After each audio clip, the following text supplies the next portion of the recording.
L'ONG Diaconia Burkina Faso, avec l'accompagnement de son partenaire technique et financier, la Fondation William Flora, a durant 2 ans mis en place un programme de suivi de la phase pilote de l'assurance maladie universelle. Cette première phase s'est déroulée de janvier 2020 à décembre 2022 avec la contribution de différents partenaires que sont le RAM, ASMAD, Association SOS Jeunesse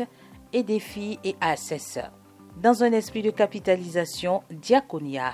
à cet effet, a organisé un atelier d'échange sur 3 jours à Koudgou du 25 au 27 juillet 2023. En tant qu'acteur de mise en œuvre à ce programme de Diaconia, vient en fait nous reconforter dans notre position de structure qui fasse la mise en œuvre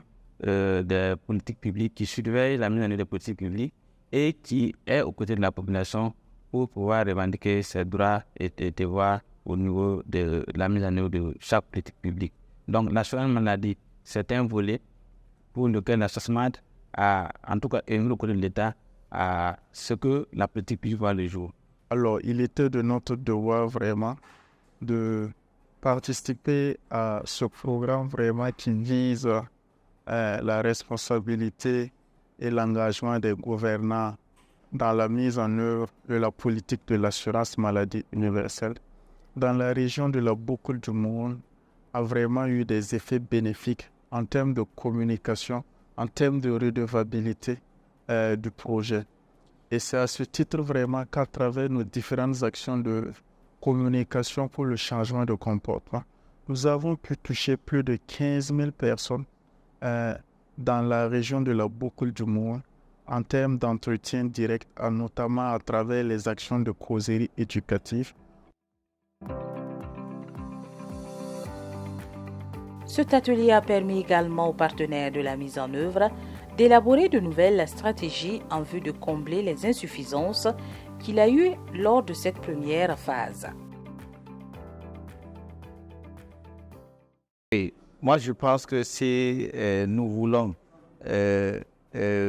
réussir la phase 2, nous devons capitaliser les meilleures pratiques du programme lors de la phase 1. Et l'une des meilleures pratiques que nous tenons à saluer à sa juste valeur est l'institution de cadre qui réunit toutes les parties prenantes dans leurs composantes et qui a permis d'aplanir toutes les divergences et qui a permis en fait au programme d'avancer comme sur les roulettes. Nous estimons que si à la phase 2 nous voulons réussir, ce cadre doit être renforcé et aussi par exemple au lieu d'être semestriel, si ce cadre pourrait être trimestriel, cela pourrait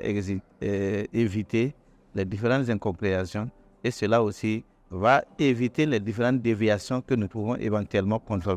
constater dans la mise en œuvre de nos projets respectifs. Nous sommes OGD, Organisation déléguée de l'assurance maladie universelle, dont nous avons contribué pour cette phase pilote-là à l'enrôlement des indigents à travers nos mutuelles de santé, à la mobilisation sociale et à l'achat des prestations. Donc, nous avons travaillé aussi avec des partenaires, dont le RAME, qui est venu dans le cadre du suivi de la veille communautaire pour voir comment les activités, en tout cas, se mènent sur le terrain. Est-ce que les gens reçoivent les soins ou pas? Donc, participer à cette rencontre nous permet aussi de partager ce que nous avons comme expérience, en tout cas, dans la mise en œuvre de cette mesure de cette phase pilote de l'assurance maladie universelle. En termes de perspective pour une seconde phase, les partenaires se disent prêts à s'impliquer davantage afin de contribuer à une mise en œuvre réussie de l'assurance maladie universelle.